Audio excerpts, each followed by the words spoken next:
Yada say Sabo Cover Adom TV bedroom Jumadi so multimedia nya 30 years yada radia say yada yen client say yen viewers listeners yada mo say papa yen guests e chi ne ben che yeto yen safra mu amoba resource persons yada mo say pa sponsors yada mo say na semidi kabre no eni na ena semidi kano ye pase di ani kire asante mampon yenyina yenim biche kese ya abo asante mamponfo odupon kese ena atutuyi tie ne ya me kasei ya dsɛ chiri ne bencha ya nanan matna nkonya mampon adehye wonyinara na watching kaidum yede ema nana Osei Bonsu the second Daasebre asante mampon hene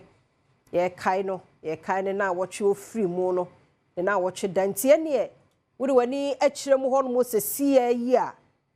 jai ani brin soja kan ne ka bahu se ni nyina ye ko na team ne kakra kwa kodru ho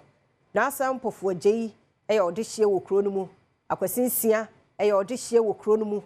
ti na sai ani team no okuto ani ni team one more ewo honti ye crossia koho na ye no wodi nkomahwe di amamra ne amane no esie ka efa Daasebre ya ne wato ananano mo ensie do no ti ye behwe na yenya na asampofo agyi na fe ye ne won so edi nkomahwe ne a ekoso so ewo ho na asa no pɛ sɛ wote menka memo akwaba oda fomo ene mpanimfo etoto nneoma keka ne mabom no yedi na wotweda ma yenwura mu na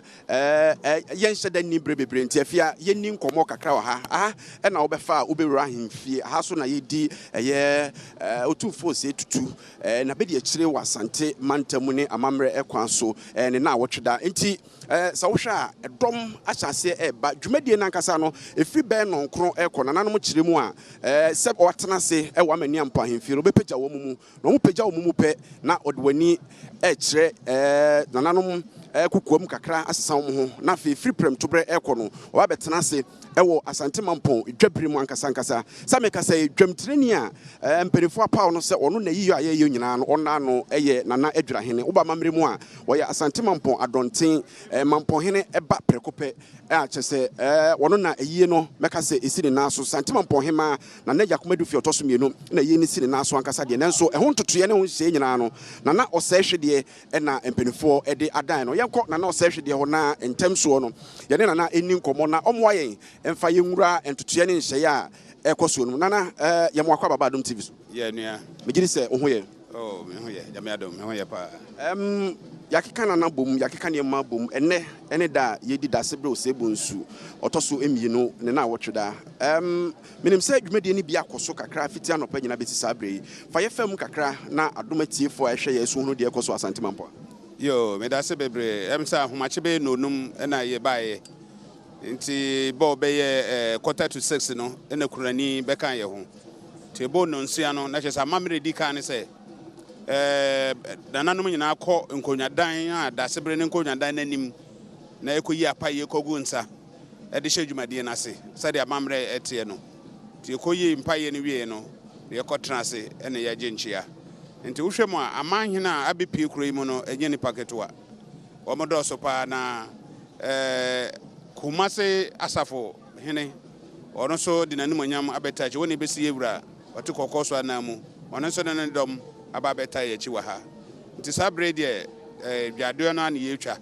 afa ne yehu se yewura ote gitedwaso Daasebre Osei Bonsu ofrade ntipan tentimu yinya ne ntisa no pe nonkru brim na nam bepeja momu na mo asa ba bi me no ho asem tise no kure pa bo nonkru e bepeja mu na yakopenso bi agu ye ho na bodumie no a na yasaba betra se enkopem anwumre no nse no na yapeja ye mu sabre ya me ne mo kasai ye nyankra se former vice president Dr. Baumia onso nam kwa ma woba regional minister so onso yatenenka se onso nam kwa ma woba na fe minister sector minister local government chieftaincy onso ama ye nyankra se onso nam kwa ma woba enti akwanhwe ma na ye hwe se ye benya mpanyimfo atitru nyina beba beka ho na ya nyina ya observe sa special na what day yenim say ya na what da na ye tied da ayiyo nankasa ye beye no atudwa anya bia ye sipo am say yewura otekokoso e man instructions no o ka say ye di na what da na enawi a ne na what miensa time no yemfa ensi no ono ankasa ba be sie ni nua no na ye check ye no na just ohwa e fall within the first week of June. By specific days, they still no. You better go yewura ho. Yewura man instruction say yemra na yemebo na ima na yenhihye na yemfa ensamra back. Imagine final confirmation from him. Nti no say yahihye wie ye wie ene wie a ye beko yewura ho biem. Na sad days ye himself only within the first week of June, but on a be my specific days na ye de be yes a ye da no. Nana maye na wase enim se odwumadie dɔso ebesa abɛho na ye no wadi nkomo bi mti nana ɔsɛ hwede ye adwura hene mampohene adɔnten na ɔno nso na ayie ntutu ne nhye nyina edi ne anase ɛwɔ ne nsɛm sɛ meka sɛ anopa yi nana no akɔm a fra homache no ɛbɛtɔ saa bere yi ebi kura guso a wɔn ɛkɔm na asante mampɔn ye ono enehwe yabosom ni ade nyina so beka se sumankwa hene na na opon chichiku e wa ha nana ye mo akwa babadom TV so ejemo so nana anopai mo akomo de potinti na anopai mo kom yo de ma ye kom anopai potin ni se Daasebre Osei Bonsu to so mienu ko ahene nwisia ahene o ko na krachi na se na ye di ni na wotwe dai akomfo so yeso ye beba kire ye bobre ya edi wo mu na akom no mo hwese bia mo betimi asa atwe na bakire anase mo prapra kwan mu na ama no ye prapra kwan se de boni bia nsie ene ye da ponda kese ya ye mpese nsuo ebeto ase ye dwa no aye boro edoti ye se ye akomfo ye dikai be prapra kwan ne ye amamra ese ye na ye sere okatachie no watwe nsuo no sinse maye say anope akwa mo kom nyina mo chichiri nsuo saa na ye no enti nsuo ntimi ntɔ da na nsuo to na ye nyam den o de mo pa bia mo nya ye ya da se eti nana pon na wote se ye ne no edi enkomo no ma yemfa yani enhwe dwumadie no se de esi etie se de mekan no aha eye ahemboboa no anase mampon dwabrem eti nyame ya adom a ene awie yi aha na empanifo ebeye dwumadie no ohwese ya bodwa kakraka enso anopa nya ha na nananom tenaye nananom ewo ahemfie ho ankasa eti baabi a wohuni eye baabi a nyame ya adom a ene awie yi nananom betena se na fei omo edi eye santema mpon hene na wotweda no ma memfa nwura amani ampon ahemfie ho ankasa ɛhɔ na nananom atena enanopa yi a wote se ye kan twene dwumadi awdo okoso nananom aprempon amanhene nom ne ade nyina no wɔn nyina aba sɛ wura mu a aha na de ɔte ayi paso eye santema mpon hema nana agya du fie ene amanhema a wɔn mu atwa ahyia wɔ ha ne nyina no wɔn aba betena eti sabre sɛ wohwɛ ye wɔ Adom TV so a amani ampon ahemfie kasiem enie na sabre wohwɛ mu a nananom asɔfoɔ aprempɔn animdifo wɔn nyinaa atena se a kyerɛ sɛ enye asɛm ketewa enti nananom ahema ɛyɛ ɛtwoso ahema ɛna ɛto nana wadama boayen sɛdeɛ nananom atena se no na fa yɛ fɛ mu hwan ne hwan mu ɛna abɛduru a Adom TV so ne yo so wa nim sɛ ɔmanhene asantuma sahene na tɔfɔ enti amanhene ne amanhema nyinaa anɔpɛ yɛ agyenkyia enti sese no awia ne ɛbɛtɔ ɛbɔ ase ahyehyɛ sese deɛ yɛsɛ obiara tena baabi ne anyi nkyɛnti wɔn mo ɛsa so nyinaa yɛ amanhema ansa na asafohene toa soɔ na afei wopa na mampɔnhema ne n'abusua te hɔ na beredufoɔ ahemfo no nyinaa so toa so ɛfiri hɔ a na aba mampɔmpanifoɔ hyehyɛ yɛ ayɛ no no enti na kyerɛ sɛ enti a yɛnya ne sɛ nana asafohene ɛbaeɛ a na obesi otumfo anam sese ɔna hwɛ Kumase so sesei enti waba besi Kumase amanhena ne ma nɔpɛ yi ɛbɛduru awia ne bi bɛba na anɔpɛ yi deɛ ɔna si hɔ sesei ma kɔtɔkɔhene ɔne ɔfiri Kumase baeɛ yɛka Daasebre Osei Bonsu ne bɔbrɛ ɛwɔ asantema mu a wotin ho kakra bi kyerɛ yɛ a ɛte sɛ ne bɔbrɛ ni sɛ ɔna yɛ sahene ona ye sahine wa santimemu ye gazo bi ye sahina ye se kan okọ wola ona ye commander brigadier general ona di kun nanim to ona di anim kokuma asanteman enya ye fa hudi ansana o se tunu nyina ba enti ono na asante ona ye nwisia nyina ahene o ye nwisia ahene o ya asante hene sante ni ho so ona hwe ho enti ni tumi ekura no asanteman mu no eso sana tie. Eti Sabre nana chifa so hene na wote se ye no edi enkomo no nti se de wuhunu no nana ejakoma difie a oye Santemampon hema a eyie no esi ne naso na hu no ma yenko na ye ne Santemampon jase hene enso eni enkomo kakra ye kan dwumadi a yekoso ni nyina no nananom na esi omo na so nana atonsa jase hene de ma Santemampon nana ya mwakwa baba Adom TV Jemo so mechiri sa ho ye awrade Adom be na wotwe mienu pepepe ne na ugina nananom anem na odi tudwa se yewura ofra ntoma ne tintimu ene ne edi na wotwe da di asem na oka kire mampoman asanteman ni nipa ehwe ye nyina dia meka che amanfo nyina se sese ya asema atu ye asem kese ya ye nyanka hene ko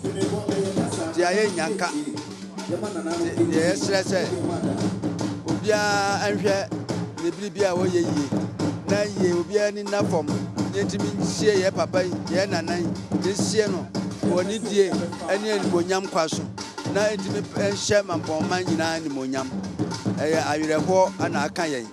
ye mada manfo nyina yakọ de ye san se ye moa na bibia ye bia so enko ye fefefe emaye nana atonsa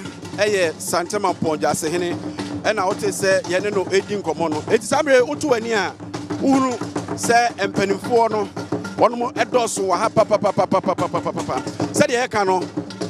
enye nananom kwa na aba amanyofo ne bi so efrase a omo eba kane pani a na ohwe National Disaster Management Organization so nana prempe ene ono ene ahafano south